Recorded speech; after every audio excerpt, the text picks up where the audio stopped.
তোমাদের বাসায় রুম কয়টা? আমার বাসায় রুম কয়টা দিয়ে কি করবো? তোমার বাসায় রুম কয়টা বলো না।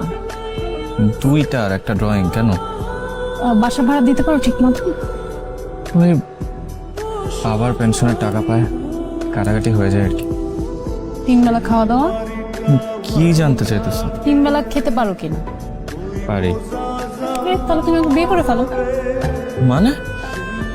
মানে আমরা বিয়ে করব, কাজী 1000, কাবিন 1000, তারপরে রেজিস্ট্রি ফি, মিষ্টি, বিরিয়ানি, রিক্সা ভাড়া, সাক্ষী সবকিছু মিলে ধরো 5-7 হাজার টাকার মধ্যে হয়ে যাবে।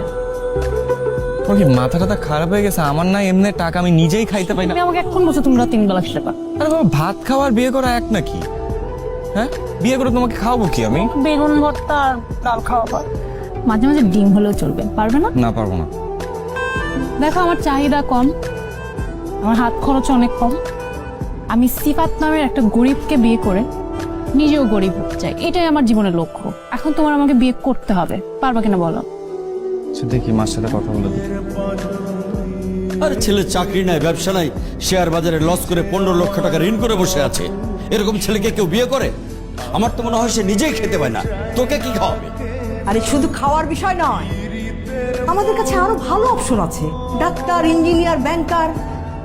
জীবনে চলতে গেলে ফাইন্যান্সিয়াল সলভেন্সিটা খুবই দরকার। জীবনে কি টাকাই সবকিছু? হ্যাঁ, টাকাই সবকিছু। টাকা না থাকলে ভালোবাসা জানালা দিয়ে পালিয়ে যায়, ছবি বিশ্বাস বলছে। একটা দরিদ্র বেকার ছেলেকে তুই কিভাবে পছন্দ করলি? কারণ আমি স্বার্থপর না, আমি টাকার জন্য কাউকে বিয়ে করতে পারবো না। রানু, কি বলছো তুমি? টাকা ছাড়া তুমি চলতে পারবে? জীবনে চলার জন্য অবশ্যই টাকার দরকার আছে, কিন্তু টাকাই তো একটা মানুষের জীবন হতে পারে না। আমি ভেবে পারবো না।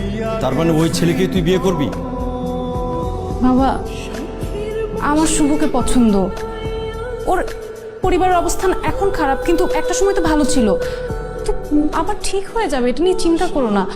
শুধু পছন্দ হলেই চলে না রানু, আরো অনেক কিছু লাগে। টাকা পয়সা, অবস্থান, এর একটা যদি কম হয় না, সুখী হতে পারবি না। জীবনে অভাব পাসনি তো, তাই কিছু বুঝতে পারছিস না। দেখো, একটা বেকার মেয়েকে যদি একটা ধনী ছেলে বিয়ে করতে পারে, তাহলে আমি কেন একটা বেকার ছেলেকে বিয়ে করতে পারবো না? আমি শিক্ষিত, ও এখন বেকার, কিন্তু আমরা দুজন মিলে চাকরি করে স্ট্রাগল করে আমাদের জীবনটা আমরা চালিয়ে নিতে পারবো।